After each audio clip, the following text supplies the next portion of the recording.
like to thank everyone again for coming, and I would like to introduce REL Northeast Islands researcher Carrie Parker, who leads the Connecticut English Learner Research Partnership, and she will be kicking off today's webinar.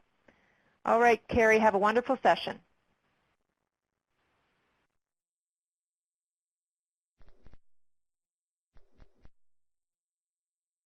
Good afternoon, everybody. Thank you for joining us today for the first of 3 workshops focused on data-driven implementation of tiered interventions with English learners. I'm Carrie Parker. I'm Principal Research Scientist with the REL. I serve as researcher and facilitator for the REL's Connecticut English Learner Partnership, which has helped to sponsor this series.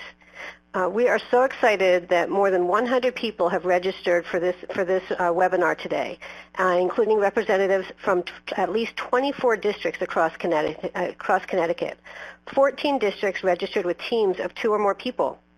And there are also registrants from at least 4 of the RESCs and members of the Connecticut State Department of Education. Since we have such a diverse group from across Connecticut, and we could also see in the introductory polls that were taken, we have a diversity of specialties as well, with English learner specialists as well as special education, general education teachers, and administrators.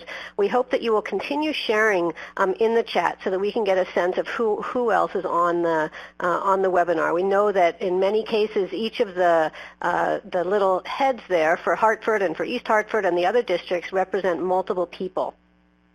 In addition, the chat can serve as a great place for you to raise questions or share some ideas with each other throughout the webinar. I will try and collect the questions, and at different periods throughout the webinar, Sarah and Lindsay will have an opportunity to answer them. But we try and use the chat to be as interactive as possible with this webinar, so feel free to use it. The workshop is divided into 3 parts, and we hope you'll be able to attend all 3, though if you can't, all the workshops will be recorded and will be available online. Each of the sessions addresses a different aspect of response to intervention for English learners. Today's will provide an overall background and will look at Tier 1. Session 2 focuses on using data to identify student difficulties, and Session 3 focuses on appropriate interventions.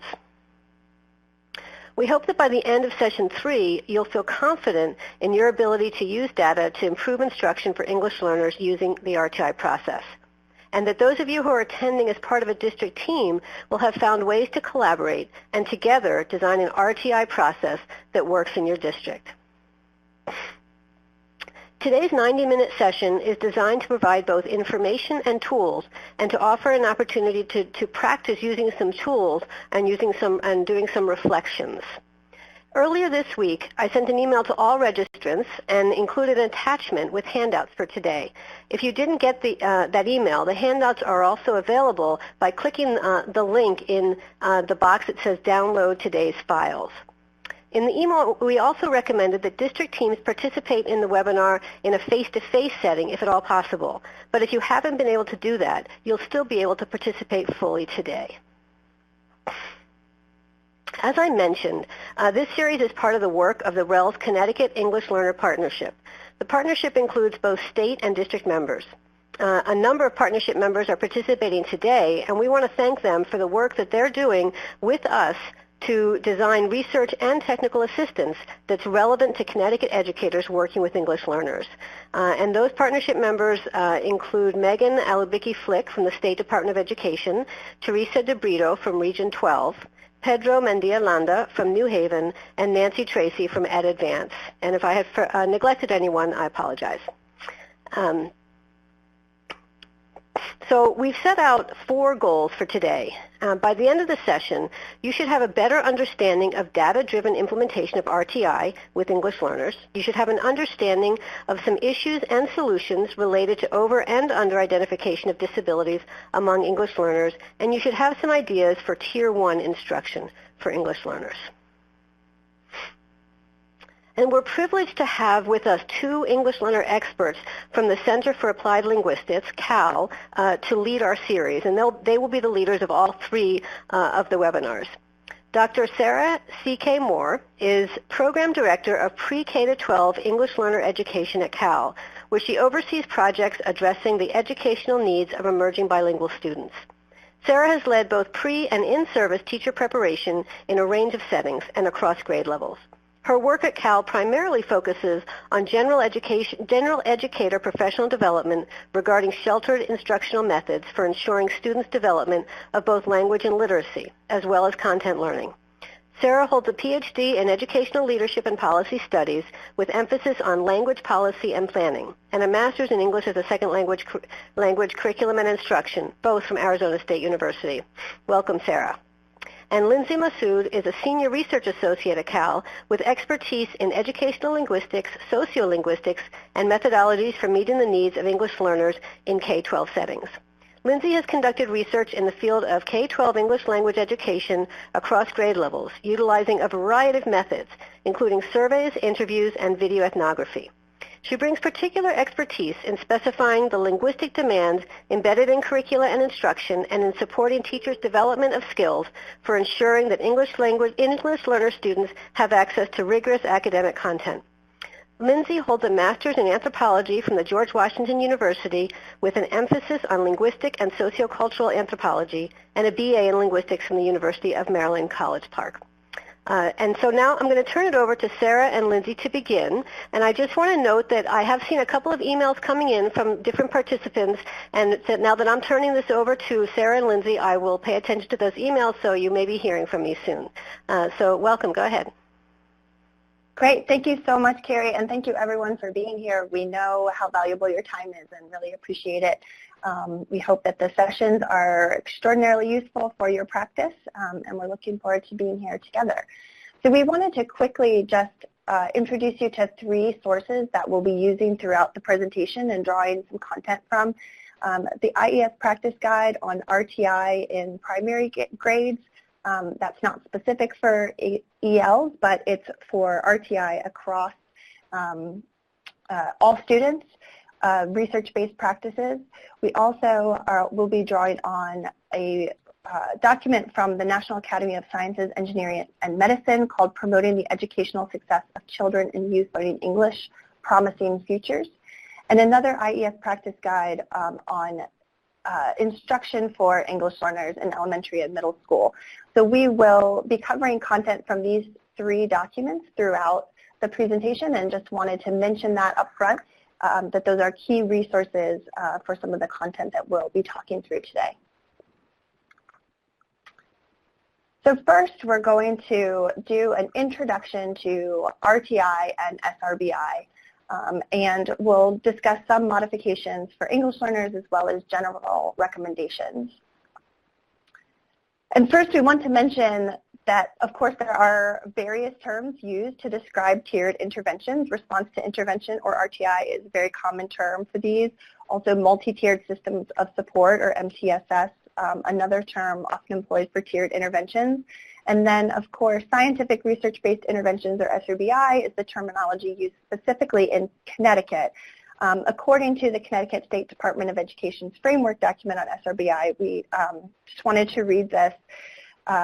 Scientific research-based interventions emphasize successful instruction for all students through high-quality core general education practices, as well as targeted interventions for students experiencing learning, social, emotional, or behavioral difficulties.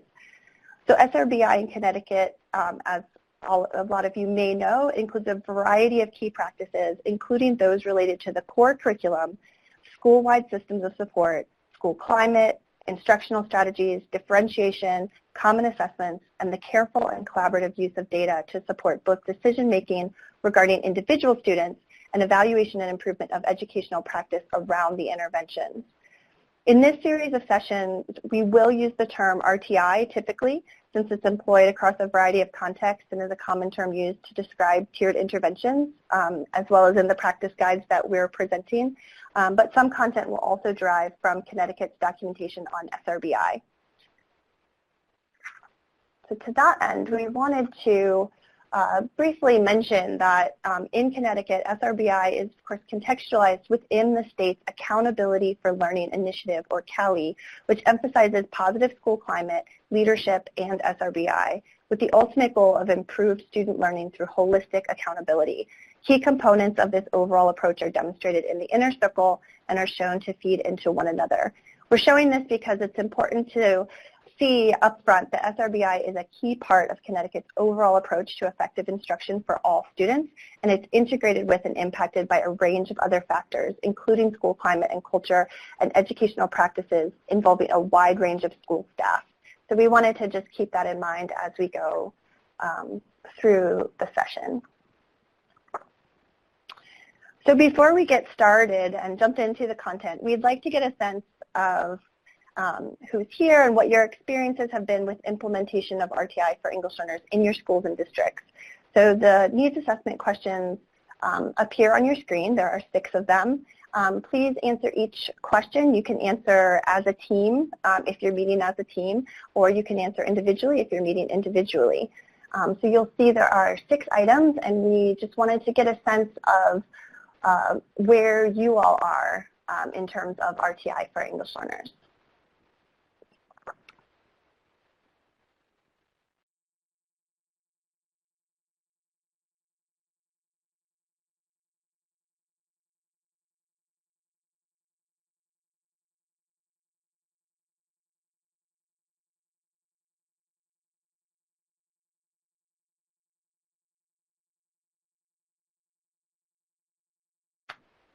Okay, so it looks like we have some responses coming in already for some of the questions.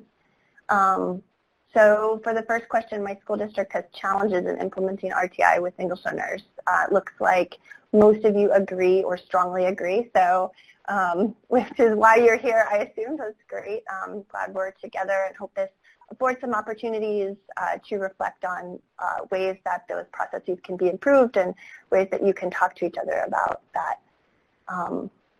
Poll 2, my school district tends to under-identify English learners as needing special education services. So people are disagreeing or neutral on this. Some strongly disagree. So we'll get into over and under identification a little bit later in the session, and so it'll be interesting to hear some of your responses. Then as well, we'll get into the nitty-gritties of that a little bit more. So that's great to know. Poll 3, my school district tends to over-identify English learners as needing special education services. So again, sort of neutral, a few agree. So yeah, we'll again get into that in more detail later. Poll 4, specialists in ESL and special education work together to implement RTI effectively for English learners. So we have a lot of neutral. 1 strongly agree, so that's great.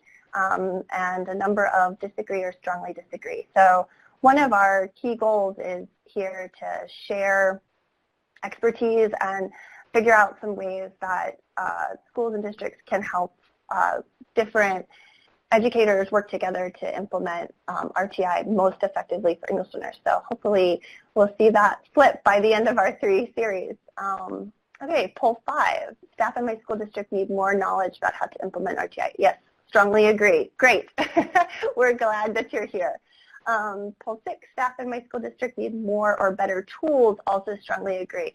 Great. So we are hoping throughout these 3 sessions to provide you not only with information, but hopefully with some tools that you can take and use. We have a couple of links in the handouts, and there are some great tools in some of the key resources that we're using as well. So, all right. So with that, let's dig in. So just a brief review of the 3 tiers of RTI, and we'll preview some of the key modifications we'll be talking about. So the 3 tiers, Tier 1, high-quality classroom instruction for English learners. That would also need to include ESOL services and culturally and linguistically responsive instruction.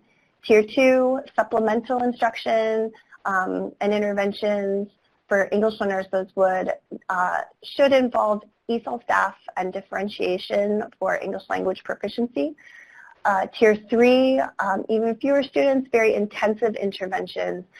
For English learners, we would again want to see involvement of ESOL staff as well as staff training in working with English learners, and again, differentiation and modifications with particular sensitivity to students' English language development and how that might be interacting with target skills in the interventions.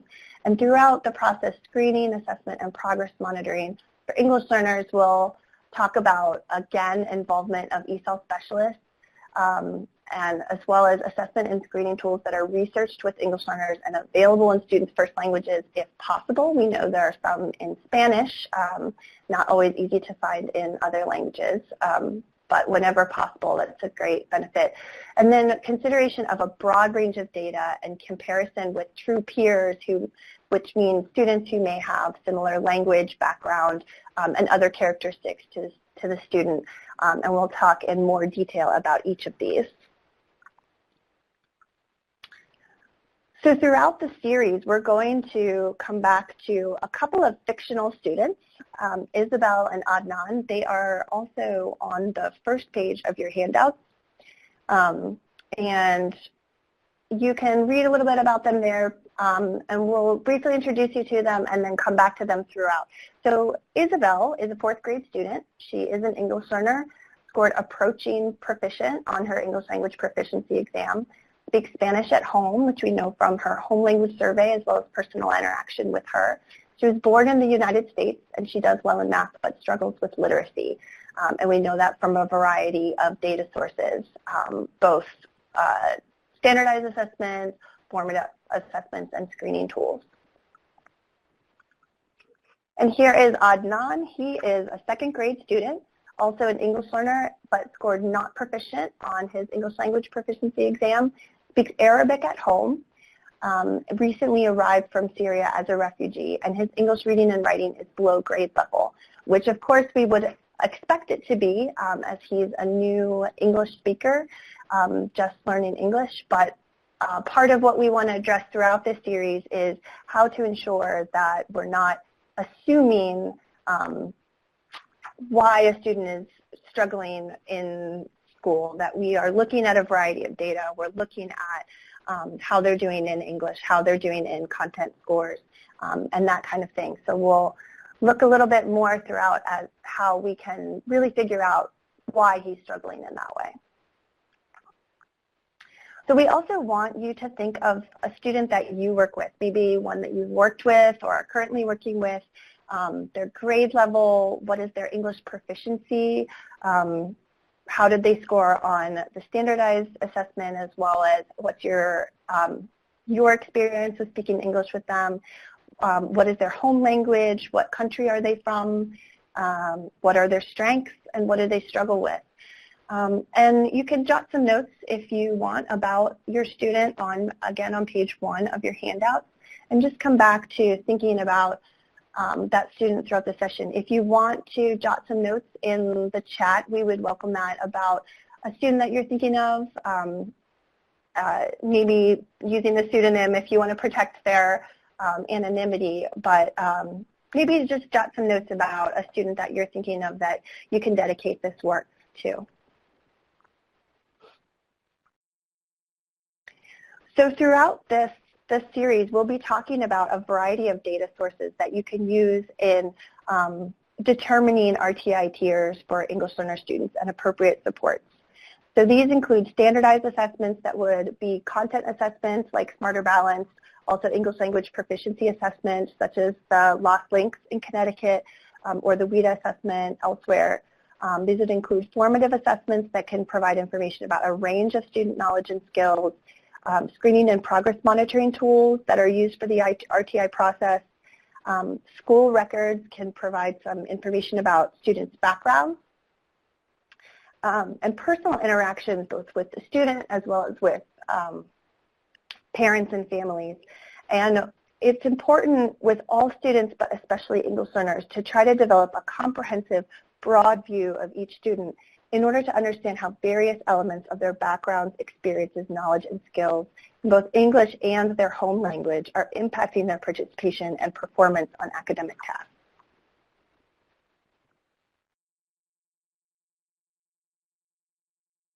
So in this section, we'll review recommendations from the IEI's practice guide on RTI, which are organized by tier and include recommendations for screening and progress monitoring as well. We'll then, for each topic, discuss some key modifications for English learners.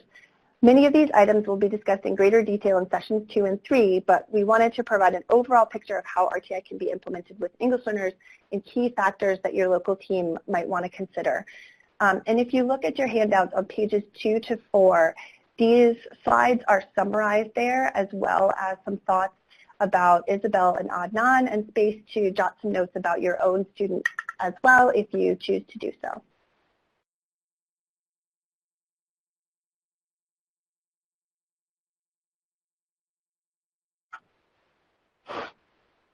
So we'll be drawing, like I said, on the IES practice guide on RTI. The first recommendation from the practice guide is to screen all students for potential reading problems at the beginning of the year and again in the middle of the year, and to regularly monitor the progress of students who are at elevated risk for developing reading disabilities. The guide recommends universal screening, which is also consistent with Connecticut's approach, and screening should take place in kindergarten through second grade. Measures should be efficient, reliable, and reasonably valid. More frequent monitoring is recommended for students at risk for reading difficulties, and they recommend targeting 5 areas: letter naming fluency, phoneme segmentation, nonsense word fluency, word identification, and oral reading fluency, sometimes alternatively called passage reading fluency. And the guide recommends 3 practices to carry out this recommendation. The first is to create a building level team to facilitate the implementation of universal screening and progress monitoring. The second is to select a set of efficient screening measures that identify children at risk for poor reading outcomes with reasonable accuracy. And the third is to use benchmark or growth rates, or a combination of the two, to identify children at low, moderate, or high risk for developing reading difficulties. Screening and assessment for English learners should also involve an ESOL specialist, if possible, as their expertise is irreplaceable when it comes to understanding the linguistic and cultural backgrounds of students, including their experiences with English and how this impacts their participation in instruction as well as other academic skills.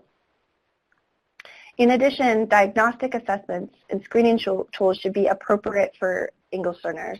This means that they have been researched with English learners and shown to be valid and reliable for use with ELs.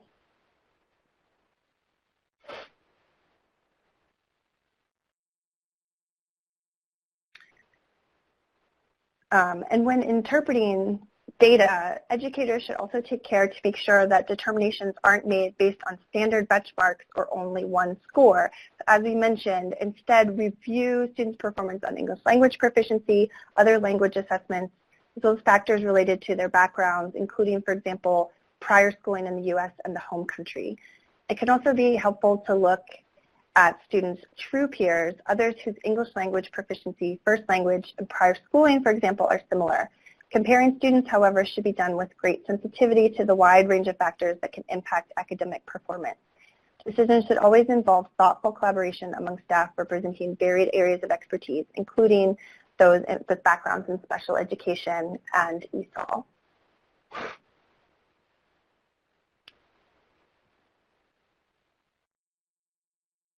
Okay, so it looks like we have a question from South Windsor. Are you going to pause to allow us to discuss this briefly, or do we wait?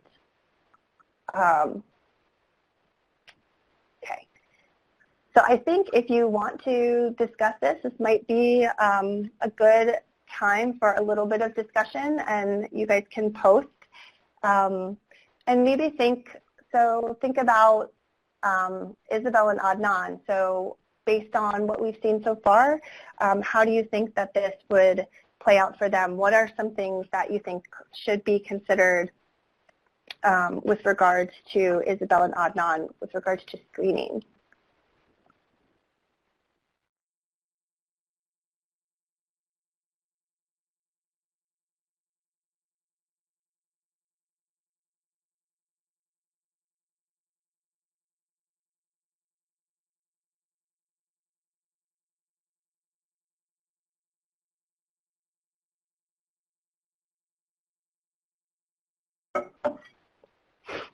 Okay, so while you're thinking, some of the things that we were thinking with Isabel and Adnan, how are these practices going to work for them? One consideration is that it could be particularly important to use a screener in Arabic for Adnan if available, since he has just begun to learn English, or perhaps look for other ways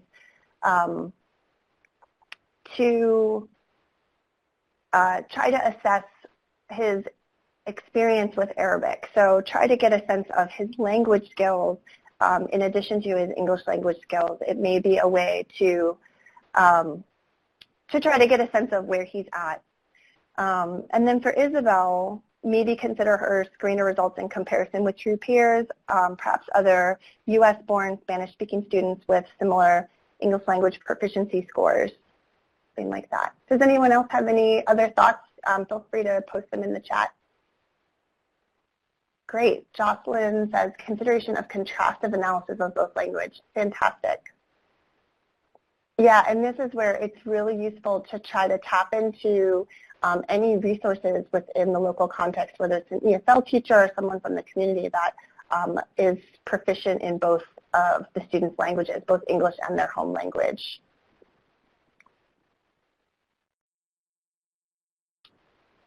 Great. Okay. So feel free to keep doing this. For each of these recommendations, we're going to talk through a general recommendation and then modifications for English learners, and as well with specifics for Isabel and Adnan. So keep sharing your thoughts. This is great. Okay, so Shalise says, one of our difficulties is finding screeners that have been researched with or for ELs. Do you have suggestions? So we'll get into screening and progress monitoring a little bit more in session 2, but there are some studies that suggest that some of the things like DIBELS have been researched with English learners, but they are not appropriate to use for English learners solely, in our opinion. So there are some studies that show that there is a predictive ability with English learners, including all students, for something like the DIBELS, but one of the main points that we would love to get across throughout this session is that with English learners, because there's a lot going on, and especially thinking about a student like Adnan, who is also a refugee and may be dealing with some social emotional struggles, just everything needs to be thoughtful and variety of data sources together and really a team approach. So there are some out there that show that they do work with English learners, but we would almost always put a little asterisk by that. But we will get into it a little bit more in session 2, like I said. Yeah, and again with, so I know in some of the assessments that are approved in Connecticut, so the AIMS and the DIBELS have Spanish version. So to Southwinder's question about data in the first language, those have Spanish versions. And there's, yes, Torrington, we do also have a lot of concerns about lack of resources for English learners with languages other than Spanish and SLIFE students.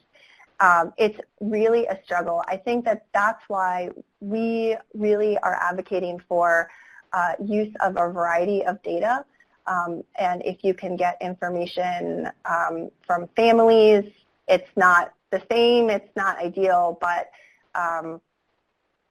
yeah, the educational background and family background, yeah.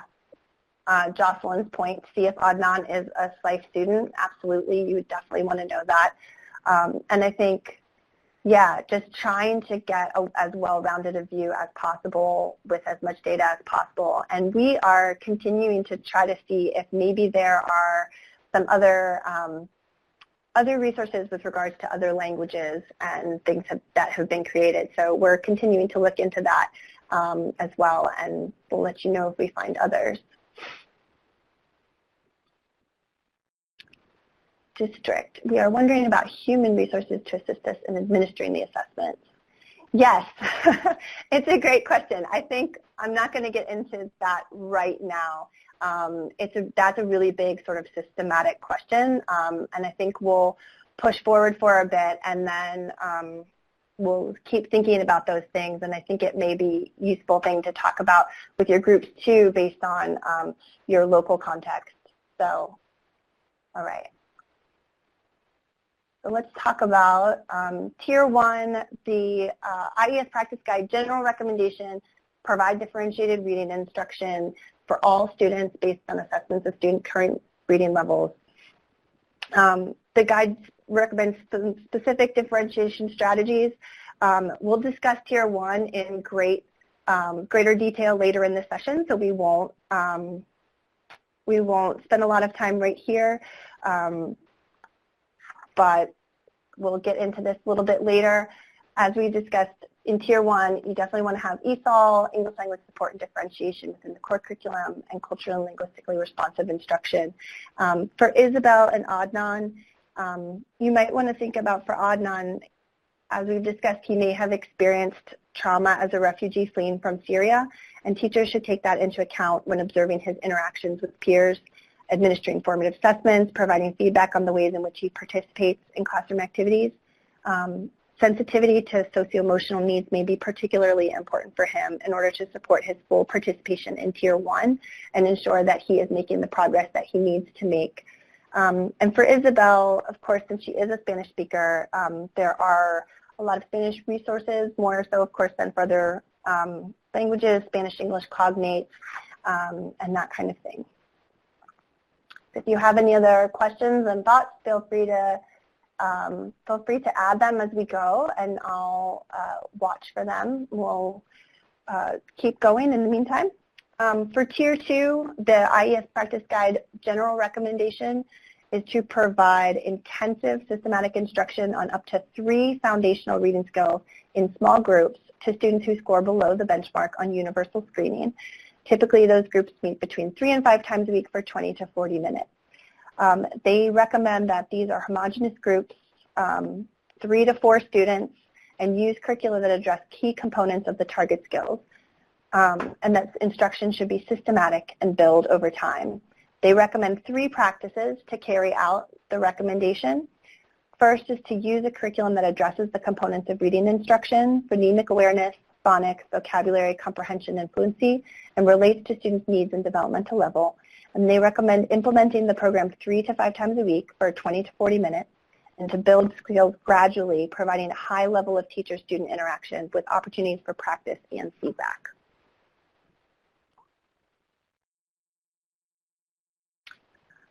So for English learners in Tier 2, instruction should be differentiated, responsive to their linguistic and cultural backgrounds. This may include English language supports, attention to different cultural experiences that may impact how a student interacts with teacher, peers, and text.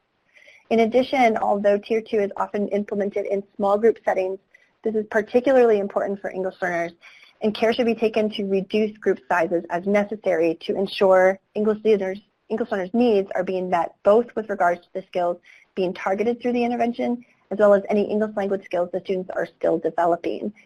ESOL staff should be involved to ensure that the interventions and assessments are done in a way that is sensitive to and inclusive of English learners continuing English language development, as well as any other factors in their cultural or personal background that may impact their participation in the RTI process.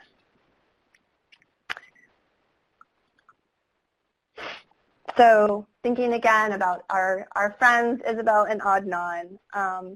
So if you group them with others who speak the same home language, that could provide useful support. They could translate for each other between English and their home language. This would, of course, be particularly helpful for Adnan if there are other Arabic speakers, since he's still just beginning to learn English. Involving ESOL staff can help teachers understand language-specific supports they could use. For example, similarities or differences between the home languages and English, as well as linguistic and cultural differences that may impact their participation in instruction. Any other thoughts at this point on supports that could be useful for them, or other questions as we go along? I don't see anything quite yet.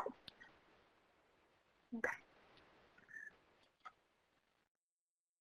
So the 4th recommendation from the practice guide is regarding progress monitoring, which is to monitor the progress of students in Tier 2 at least once a month, so very frequently. These data should be used to determine whether students still require intervention, and for those still making insufficient progress, school-wide teams should design a Tier 3 intervention plan. So this includes establishing a schedule for assessment, reassigning or regrouping students as appropriate, and analyzing data carefully and reliably. And the guide recommends 3 practices to carry out this recommendation. First, to monitor the progress of Tier 2 students on a regular basis using grade-appropriate measures, and this should occur at least 8 times during the school year. Second, while providing Tier 2 instruction, use progress monitoring data to identify students needing additional instruction, and of course, we would say a variety of data. And 3, considering using progress monitoring data to regroup Tier 2 students approximately every 6 weeks.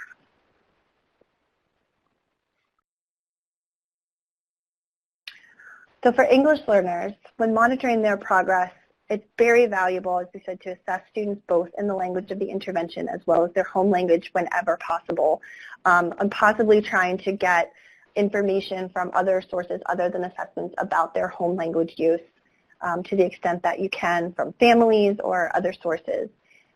This can provide 2 data points indicating proficiency and skills in both language, which can also inform one another. As mentioned for screening and assessment, these tools should be reliable and valid for use with English learners and when at all possible given in both languages. And a broad range of data sources and points should be reviewed when interpreting results and making decisions about continuing or modifying interventions as well as exit decisions. So thinking about Isabel and Adnan, it may be useful to consider how true peers have performed on these tools. Have they been used with other Arabic or Spanish speakers with similar English language proficiency levels? For Adnan, consider his status as a recent immigrant, including the ongoing process of cultural orientation to the U.S. and the ways in which his previous experiences may impact how he interprets and responds to items within the progress monitoring tools or formative assessments. Does he have the cultural background knowledge required for these items? What is assumed that students know in order to answer these things? And then consider ways to modify these assessments, discuss his performance with an ESOL specialist, familiar with him, someone who's interacted with him and has a sense of both his personal background as well as his progression learning English.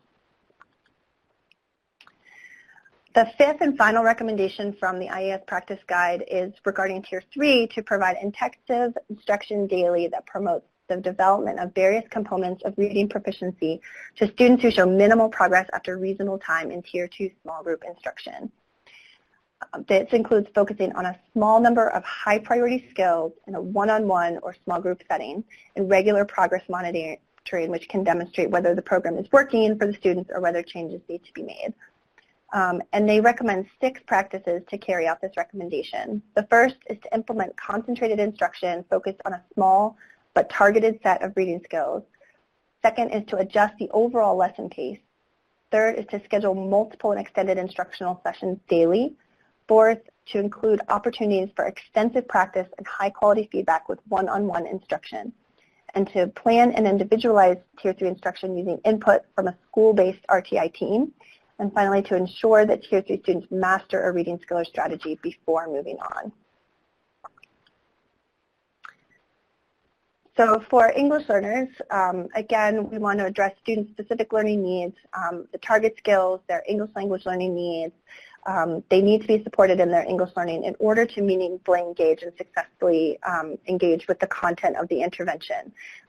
In support of this goal, staff working with English learners in Tier 3 should have had training in working with English learners specifically and should also work closely with an ESOL specialist whose expertise will be very valuable to the process.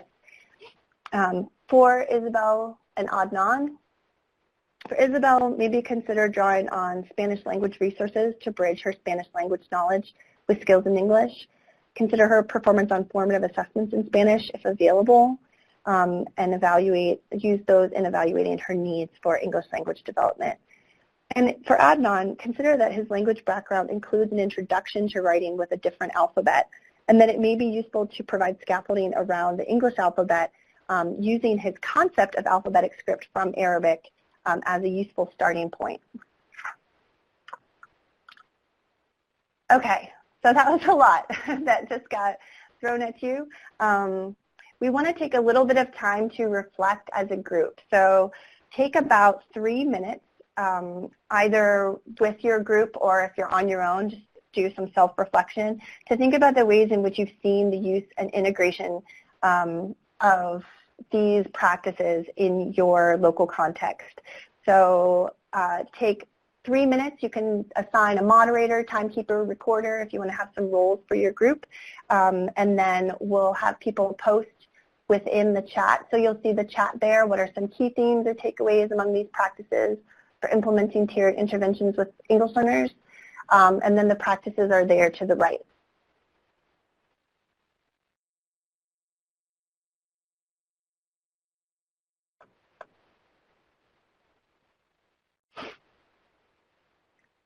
Again, as you're reflecting, some of the practices that we've been talking about, modifying this grading process to include multiple data points, language support, screeners and students' home languages, involvement of ESOL staff. The second practice with Tier 1, including ESOL services, English language supports and differentiation. Again, in Tier 2, differentiation, English language supports, involvement of ESOL staff. You can see, you should be able to see easily some themes developing. The fourth, with progress monitoring, include tools that are reliable and valid for use with English learners, available in students' home languages, and again, a variety of relevant data. And the fifth, Tier 3, attention to students' progress in developing English language proficiency, involvement of ESOL staff.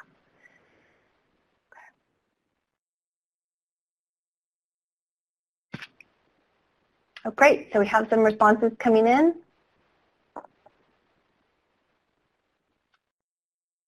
Right, so Damien Reardon is sharing, when ESOL teachers take their students to work with them, pull out, do you consider this Tier 2 and 3 work, and do your ESOL teachers document their work on SRBI forms?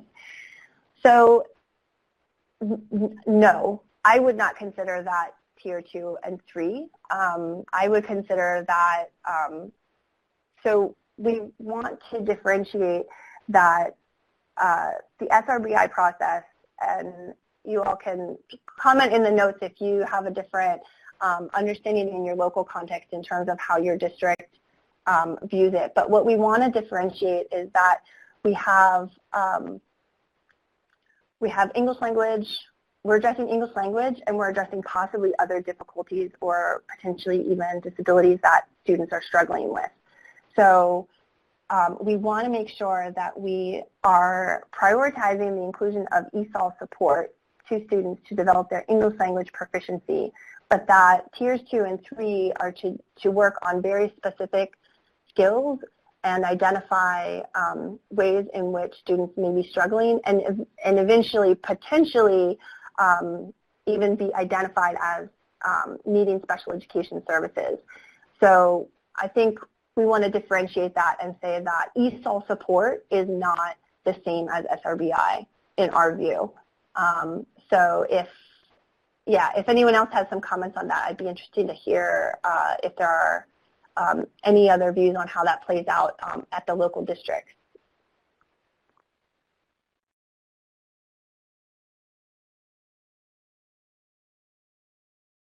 Yeah, Jocelyn, if it looks like we got a little bit of your comment about the Hartford team. It looks like it was going somewhere interesting. If you want to include that again.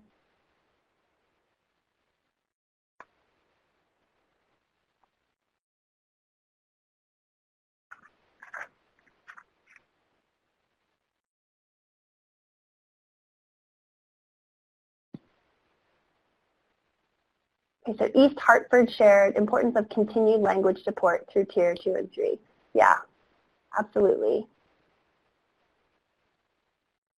Yeah, and that's for a couple of different reasons, as you probably know. I mean, we want to ensure that, one, we are addressing English language throughout all of the students' educational experiences. And so that's why, you know, on sort of a different topic, we also encourage students' participation in general content instruction. We want them to have language supports within the other areas of instruction that they need access to. So we need the English language supports for them to engage well, and we also really want to keep moving them along in English throughout the day.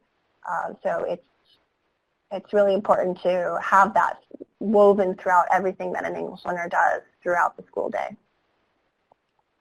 Right, in Colchester, we have, thanks for posting, we have the key is understanding the student's home language and how that language structure can lend itself to instruction around learning English. Additionally, when differentiating, it's important to understand the student's loss level when setting expectations for performance. Absolutely, absolutely.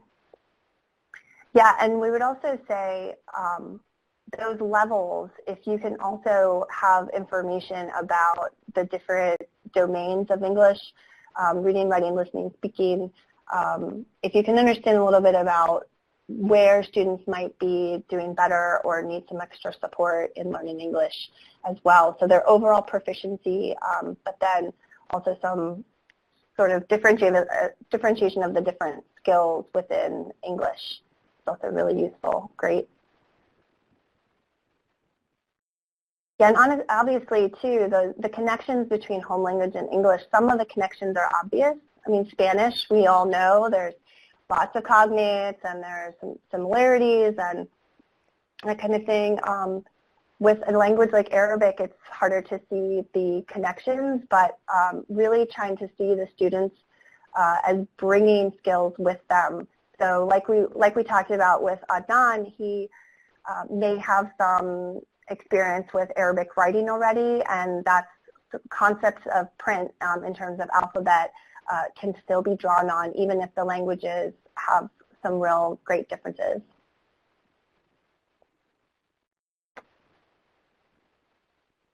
Okay, got Jocelyn's full comment. Great. Here it is in its entirety. Great. Practice 1, consideration of language and cultural needs of our English learners. Practice 2, there is not consistency in understanding of Tier 1 across the district. Okay, that's really good to know. So this may be an opportunity to try to gain some common understanding of what that looks like across the district. Perfect, and we'll be diving into Tier 1 very soon, as I mentioned. Practice 4, there are very few reliable and valid tools for progress. Yes, we will be digging into that a little bit more in session 2, and it's an area of great interest for us too, and we're continuing to research that and see if there may be others out there, if anyone knows this more as well. And like I said, we'll be getting to that a little bit more in just a month as well. All right, so Torrington said we would not refer Adnan to RTI unless there were dramatic issues that were clearly not language related. Lack of resources in his native language would not be addressed until there were concerns that could not be remedied by ESL instructional strategies. Yeah, which makes sense.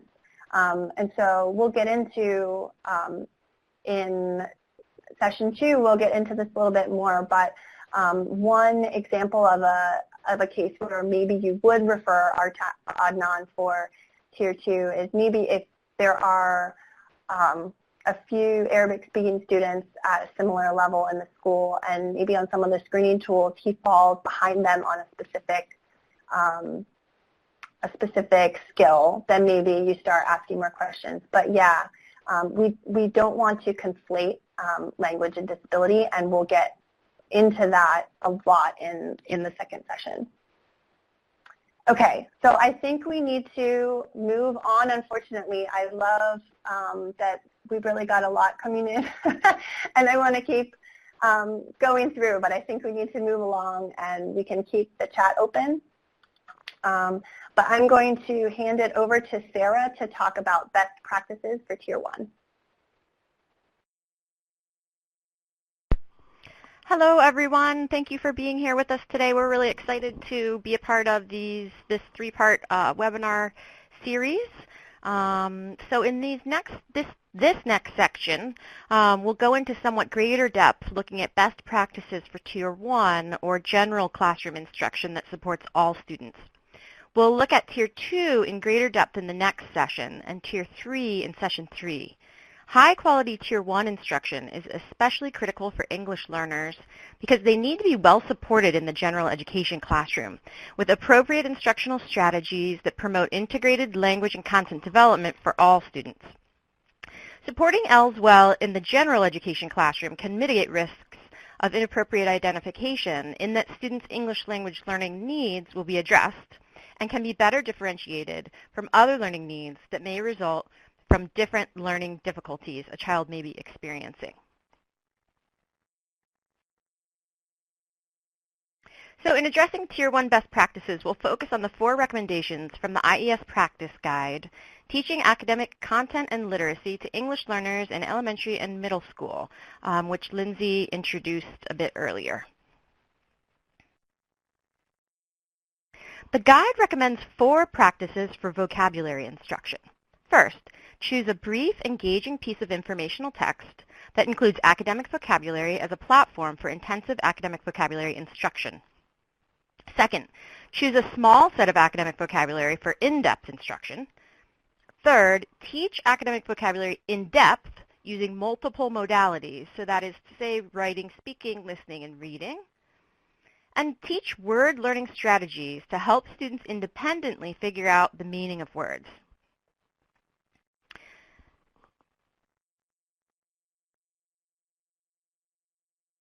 Sorry about that, folks. Let's think about how these practices would work for Isabel and Adnan. Isabel, who speaks Spanish at home, might benefit from reviewing cognate words, which are similar in English and Spanish. And it might be helpful for Adnan, who has struggled with reading and writing in English, to keep a personal dictionary in which you help him locate images that represent words, as well as synonyms, and sample sentences for new vocabulary words. One way to expand on vocabulary instruction is through creating word maps, which include information comparable to a dictionary, except using concept bubbles.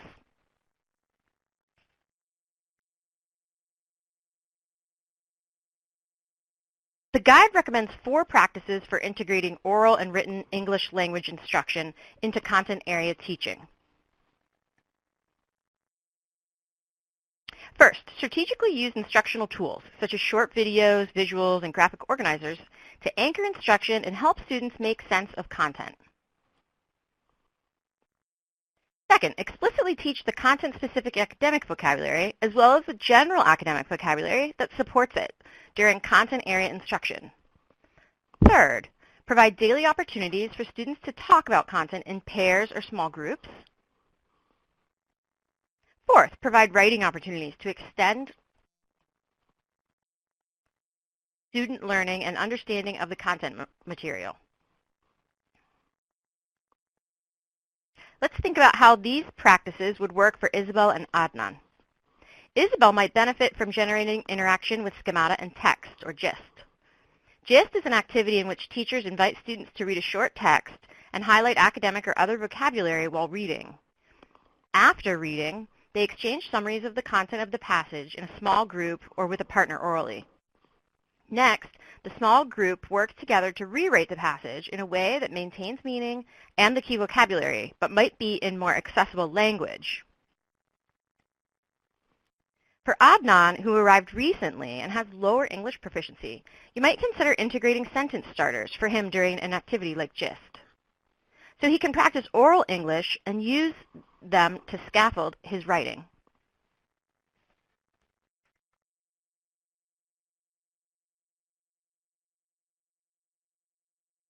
The guide recommends 4 practices for writing instruction. Provide writing assignments that are anchored in content and focused on developing academic language as well as writing skills. For all writing assignments, provide language-based supports that facilitate students' entry into and continued development of writing. Use small groups or pairs to provide opportunities for students to work and talk together on varied aspects of writing. And finally, assess students' writing periodically to identify instructional needs and provide positive, constructive feedback in response. Let's think about how these practices would work for Isabel and Adnan. You might provide alternative opportunities for both Isabel and Adnan to develop their writing in stages. For example, they might start by using graphic organizers that are tailored to their language proficiency levels to organize their thoughts. Adnan, therefore, might draw what he plans to write. Once the graphic organizers are complete, they could be provided with example sentences for integrating into their planned writing. After writing, you might ask Isabel and Adnan to work with a peer who might review the writing and together identify areas where sentences could be even more descriptive or detailed based on vocabulary words you have provided for them in advance. In an activity like this, it's critical that the writing is anchored by core content learning.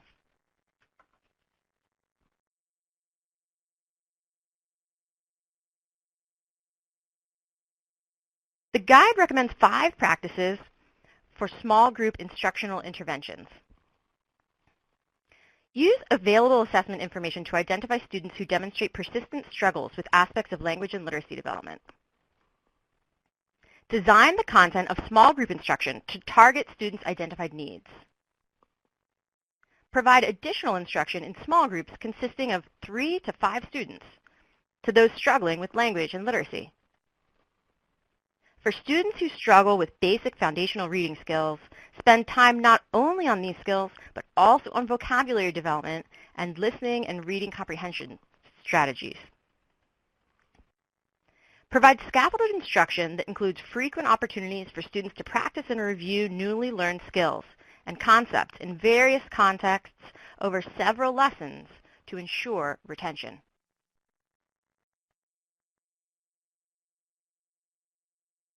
Let's think about how these practices would work for Isabel and Adnan.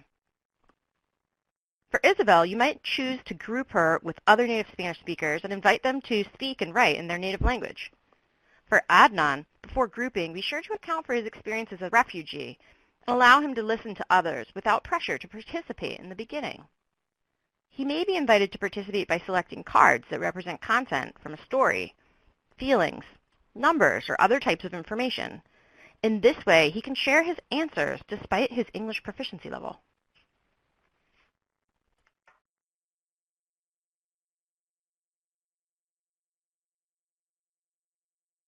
To summarize, the best practices for Tier 1.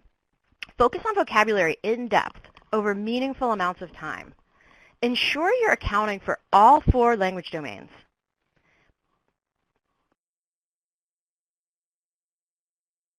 Provide writing opportunities that are well-structured and scaffolded consistently and regularly. For students struggling with literacy or English development, conduct small-scale interventions in smaller groups.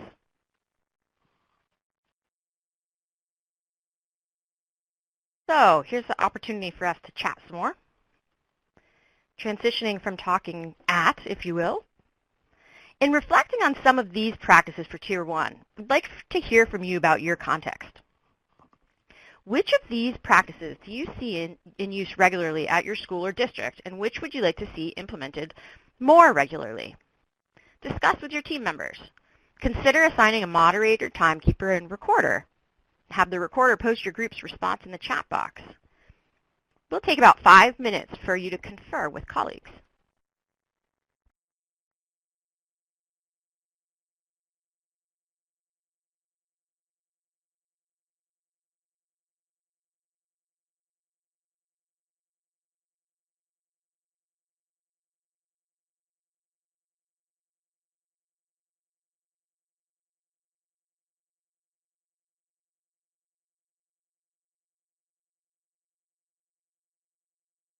So as we wait, I'll just remind us the 4 practices are teach a set of academic vocabulary words intensively across several days using a diverse variety of instructional activities. We want to make sure that we are integrating all 4 language domains. That's sort of a basic fundamental in sheltered instruction, which lots of you folks know because it looks like at least half, I think, are ESOL experts, English learner experts, so we appreciate your and everyone else's expertise bringing together as a team. It's really important that teachers provide structured opportunities to develop written language skills, and the structure and scaffolding is what's critical there.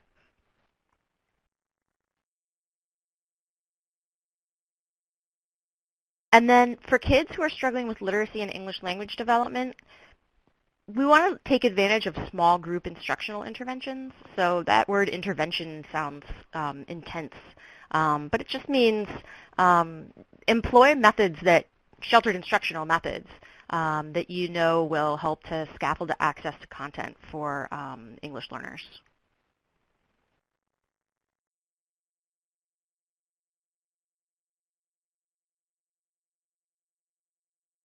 Okay. So South Windsor, we see it being more integrated and explicitly taught at the elementary level. However, we need to improve at the secondary level. Yes, and we actually also have a question, it looks like, about whether there's a guide for high school and the secondary level. This guide is heavily vetted by the Institute of Education Sciences. As such, we have these recommendations that are research-based. And because of that, there were some limitations on grade levels. So we want to make sure that recommendations that we're sharing really are, in fact, evidence-based. So it may be that we could find other examples of guides that would be more pertinent to the secondary level. So we'll take a look at our resources, Lindsey and I, and we'll respond to this question either in the interim between now and next time or during session 2, because that's a really important question and point.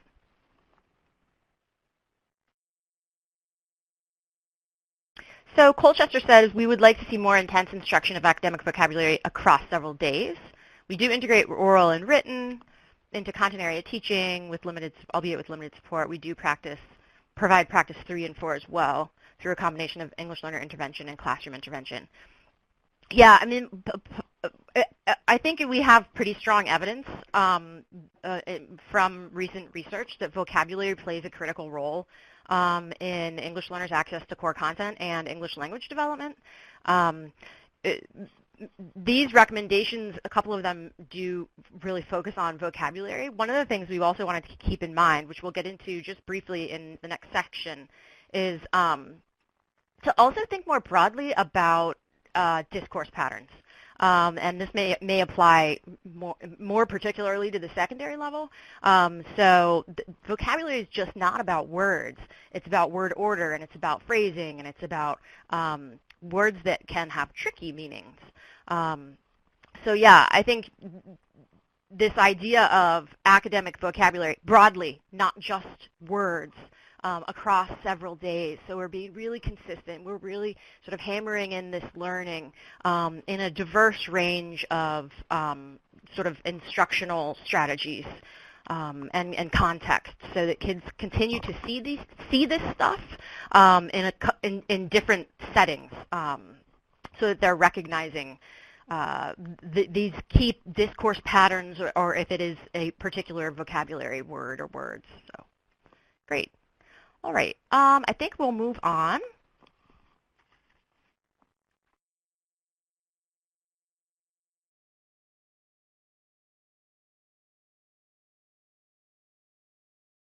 We'll now briefly discuss some issues around identification of English learners as in need of special education services. It's difficult in the course of the RTI process to differentiate between language learning and other needs. We'll dive further into some of those issues in the next session, but here we'll begin to discuss some of the issues around identification of ELs with disabilities and ways to mitigate over or under identifying English learners as in need of special education services.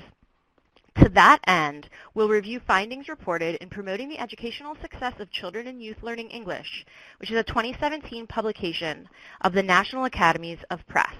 Specifically Chapter 10, which is entitled Dual Language Learners and English Learners with Disabilities. For those of you who are English learner experts, and of course, obviously, all of you, but for those with this particular background, I would strongly recommend review and consultation of this new publication. It is in our opinion, among the most comprehensive, updated, and highly vetted publications with regard to English learners. In this case, they're calling kids dual language learners, but they're looking at English learners across grade levels and age groups, and the authors are representative of the leading scholars and researchers in the field of English language learner education. So I would recommend consultation of this publication, not only Chapter 10, but others for those who may be interested.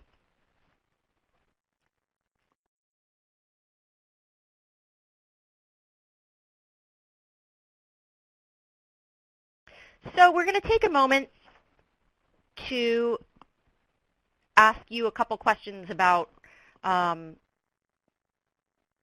the representation of English learners as dually identified in your context. Are English learners underrepresented, overrepresented, neither, or not sure?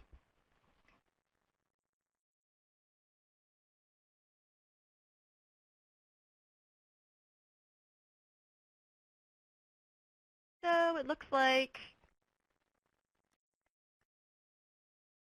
okay, his answer's still coming in. It looked like we had come to some half consensus, but now everything's spreading out. So this is interesting. So what we find is, in fact, at the national level, English learners are underrepresented.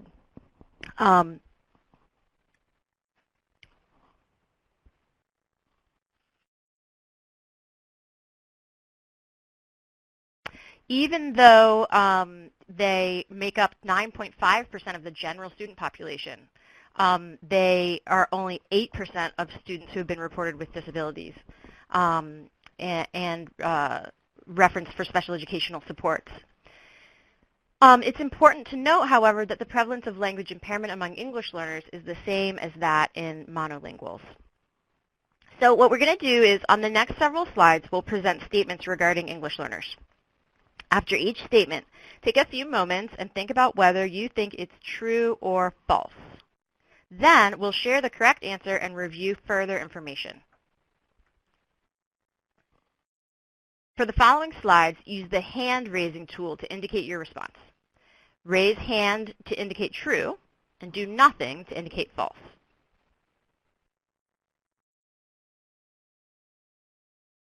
So if you think it's true, hand up. If not, sit tight. True or false? Children with disabilities get confused and overwhelmed by learning and have difficulty learning one language. Therefore, additional languages will make acquisition more challenging. What do folks think? I see some hands going up. True.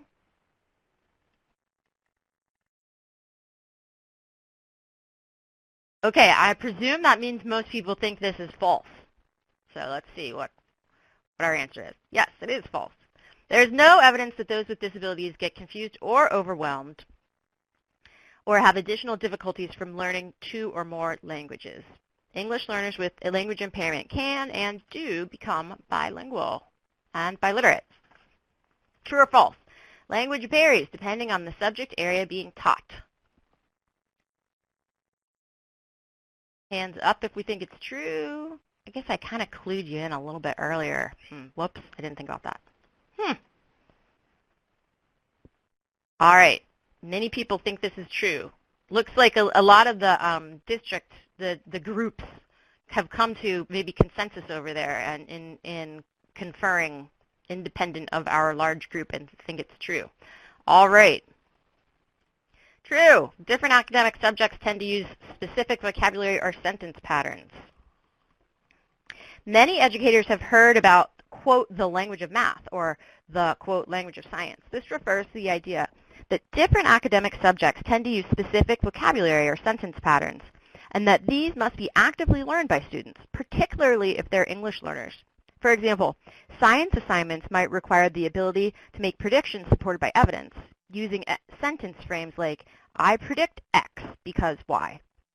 Or math might require knowing the difference between a, quote, table that organizes data and a, quote, table that is a piece of furniture. Fortunately, there are now a variety of strategies available for teachers in many different content areas to scaffold the language demands of their academic materials.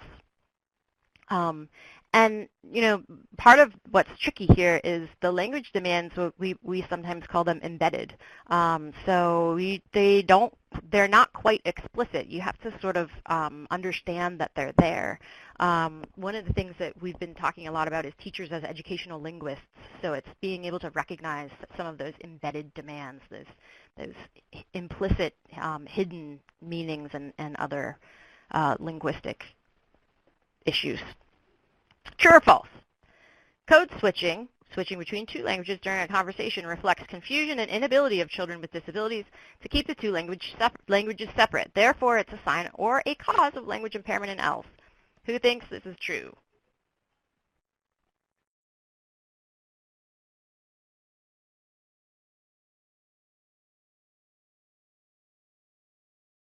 All right. I presume everyone thinks that is false. Well, we're very well informed party here.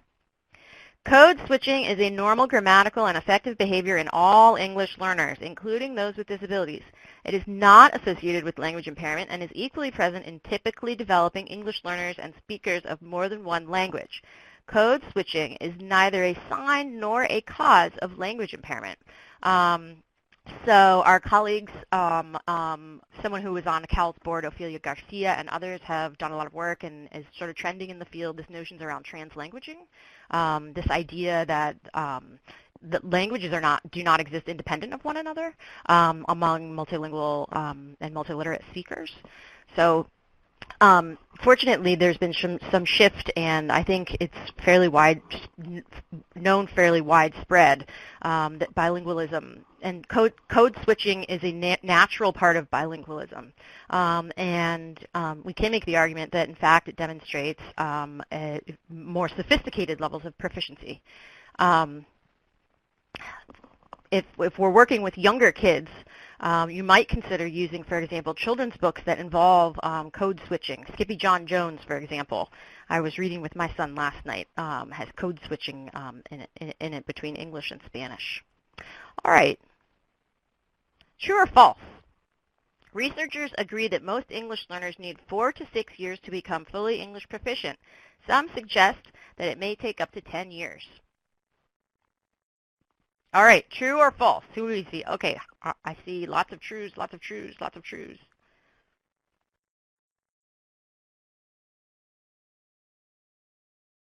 Now, if folks want to be really tricky, well, I'll tell you when we get into the explanation here. Okay, it seems like most people think this is true. Yeah, about half. I'll presume that means maybe others are abstaining. Empirical research, so this is true. Empirical research shows that it can take 4 to 6, 5 to 7, or even 10 years for a student to develop academic English proficiency. While some students can appear to enjoy sophisticated conversations in English with their peers, they may lack the very specific academic uses of language that they need to succeed in school. With a realistic timeline for language acquisition, educators and administrators can make plans that support English learners during their time in school.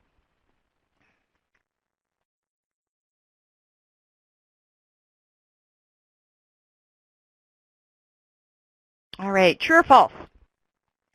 Exposure to 2 or more languages will worsen language impairment and other language learning deficits due to cognitive overload. And this exposure reduces the effective children's chances of learning English. All right. Folks think that's true or false? Looking like most are false. And false. Researchers have found that bilingual and monolingual learners with autism spectrum disorder, for example, perform comparably on measures of receptive or listening and reading vocabulary and language ability, as well as general expressive or speaking and writing language. Recent studies of language impairment in English learners also conclude that bilinguals with language impairment do at least as well as their monolingual peers on measures of morphosyntax in both languages. It is true, however, that English learners in general education can become proficient in English more quickly than others who are monolingual. True or false? The main goal should be to maximize opportunities to learn English. Parents should stop using the home language and speak to their child only in English.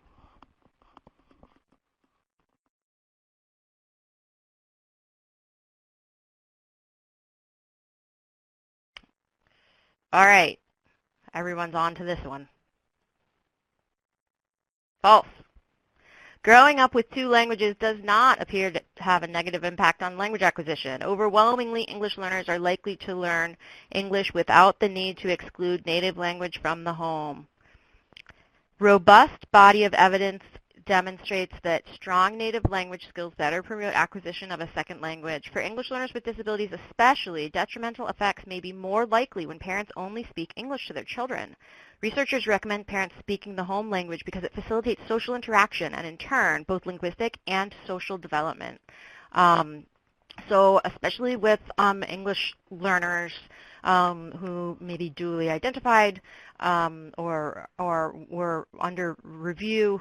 It's important that kids have the capacity and opportunities to maintain close connections to the home language and parents, family, and community members for fostering strong identity construction. So let's chat a little bit more. Earlier you responded regarding whether you think over or under identification is more of an issue at your district. Now tell us why you think that might be the case. What's going on at your school or district that may cause English learners to be over or under identified as in need of special education services? Your answer could include some of the myths we've presented. Take about 2 minutes to confer with colleagues and jot down your thoughts in the chat.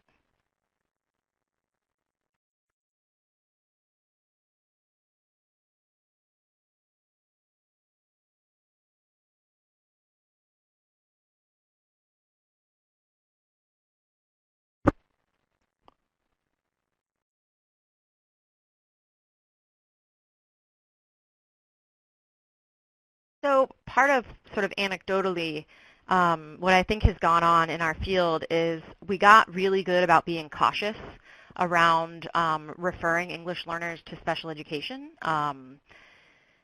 as a sort of general matter, as we mentioned before, at sort of the national level. Maybe our pre-service and in-service teacher preparation programs got really good at warning against misunderstanding language background for special education needs. And so I think it's important that we are able to, as we're talking about today, identify data sources that are reliable and valid and are numerous so that we're getting a big picture sort of formative, comprehensive sense of where kids are as we engage in the multi-tiered systems of support. Right. So Krista says that limited services in the native language and distinguishing between language acquisition and disability. So next time we're going to talk a whole lot and we're going to dig super, super deeply into data.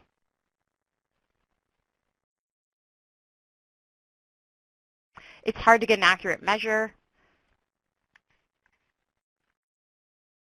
And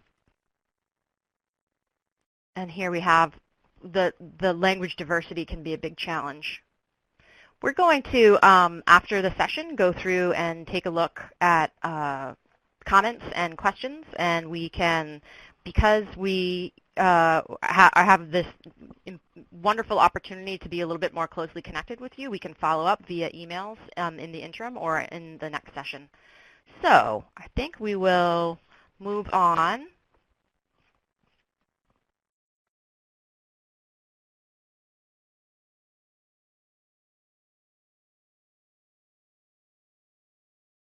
So again, mitigating risks of inappropriate identification. I'm just going to sort of go through this quickly. Early identification is critical.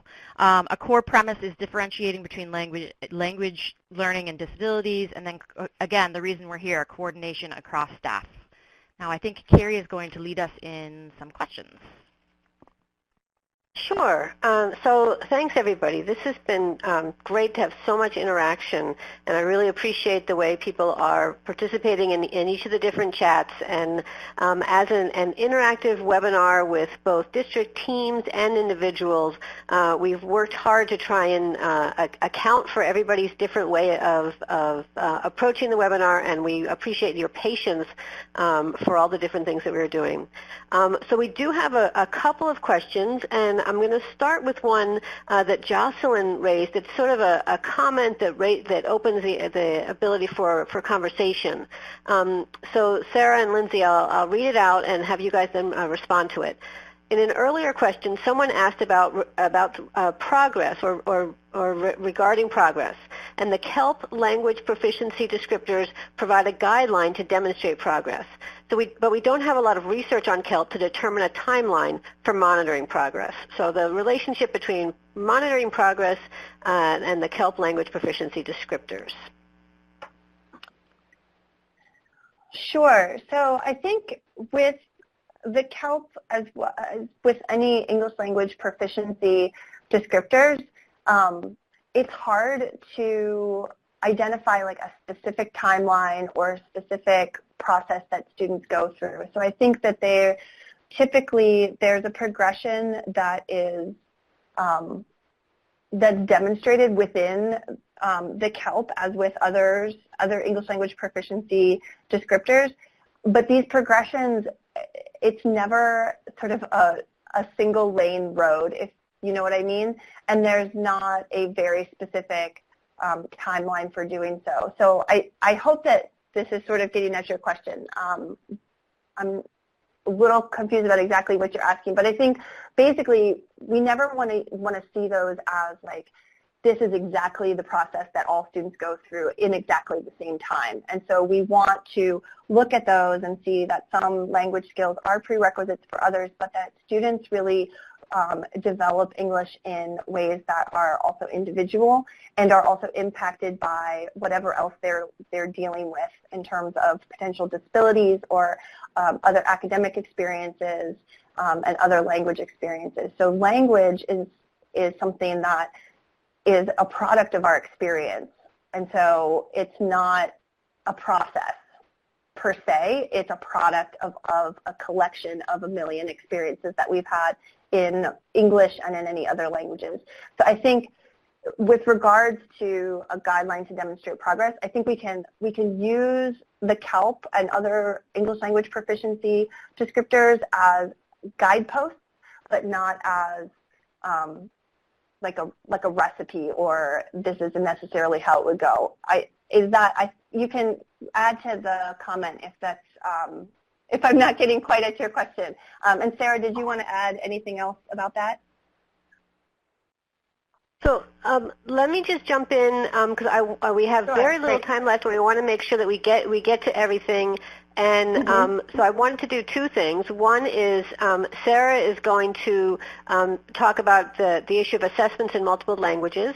But before that, I also want to note that there's a great conversation happening in the chat box right now about potential issues around reasons why over-identification happens. And so we'll let Sarah answer the question about the assessments in multiple languages, and then depending on the time that we have left, we may try and engage in a little bit more conversation with what's happening there in the chat box. So Sarah, go ahead.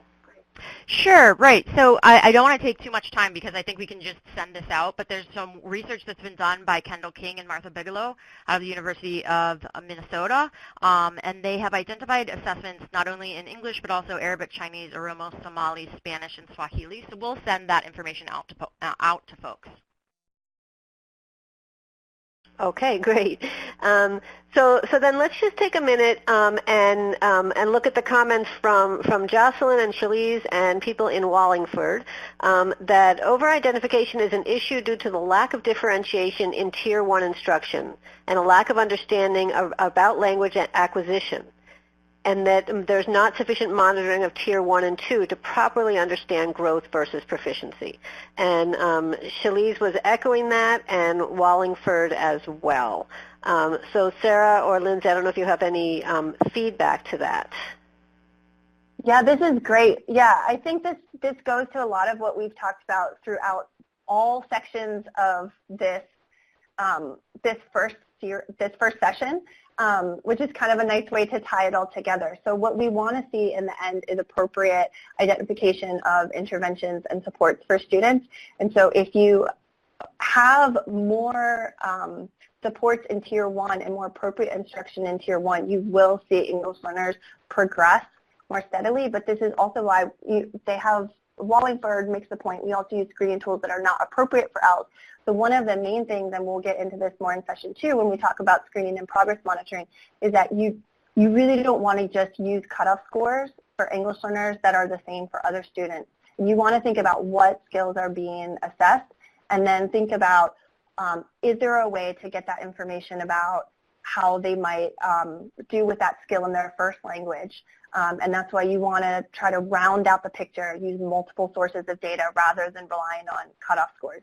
Still use the screening tools, but try to round it out with some additional information. So I think this discussion. This is really great. It's a nice way to sort of tie together everything that we've talked about in this first of three. So it's great. And Lindsay, I'm actually going to turn it right back to you to do the wrap-up. Perfect. We have all 4 right. minutes left, and we're going to squeeze it all in. Go ahead. Okay, so we may just, if others agree, I think we'll just do this as basically homework. So we were hoping to give you 5 minutes or so, but I think we'll just assign this as homework for your team. So we'll go through, yeah, we had this summary, but don't need to do that. Team planning. So what we wanted to do is look at the last page of your handout, and what we've done is just provide a very, very simple space to jot down implications of today's learning for your own practice. What does this mean for you in your role, in your school, in your district? What are the implications? And then what are action steps? So we want to do whatever we can to make this very practical. So what are you going to do tomorrow? What are you going to do within the next month? What are you going to do within the next year? And we'd love for you to discuss this in your teams, maybe at a later time or converse over email or that kind of thing. So I think just take that, reflect a little bit, and think about some next steps, and we'll continue to think through these things together when we come together in a month as well. So I think that then I can hand it back to you all. Well, we caught up very well. Our next session will be March 2nd, and then will be March 22nd. Do we want to share a couple more questions or thinking? It looks like there are some questions going on across districts, that districts interested in what other districts are doing. So what we want to do is make sure that we use this time wisely. So it does seem like there's some great conversation happening across districts, which was one of the goals that we had. And I do want to thank everybody for having participated so actively. And this webinar was recorded, and the session recording will be on the IES YouTube channel, and we'll send you an email when it is. We hope to see all of you again on March 1st for the second session, and we really encourage you to use those reflection questions that Lindsay just talked about with your team to think about making sure that you apply what you learned today, and talk with your team about how to make those changes in your schools and districts. And we don't have a formal evaluation system set up for this particular webinar, although we will next time. But please do provide any feedback, since we are having 2 more. Provide any feedback on the email link that's in the chat, so that we can make changes to improve this for the last 2 sessions. And I think those are the things we have to say. We may finish 1 minute early since we did skip one of those reflection sessions. But again, we really thank you for all your time and look forward to coming back and seeing you again next month and continuing this conversation. So thanks a lot, everybody. And thanks, I'm sorry, go ahead. Thanks to Lindsay and Sarah, and last word. I was just going to add that, as a reminder, Session 2 is using data to identify the source of students' difficulties and modifications for screening and monitoring. And Session 3 is identifying appropriate data-based interventions for English learners and team planning and next steps. So just as a reminder for the sort of coherence and consistency across the 3. Yes, thank you so much, Sarah. Okay, well, have a great rest of your afternoon, and we will talk to you all next month. Bye-bye. Thanks, everyone.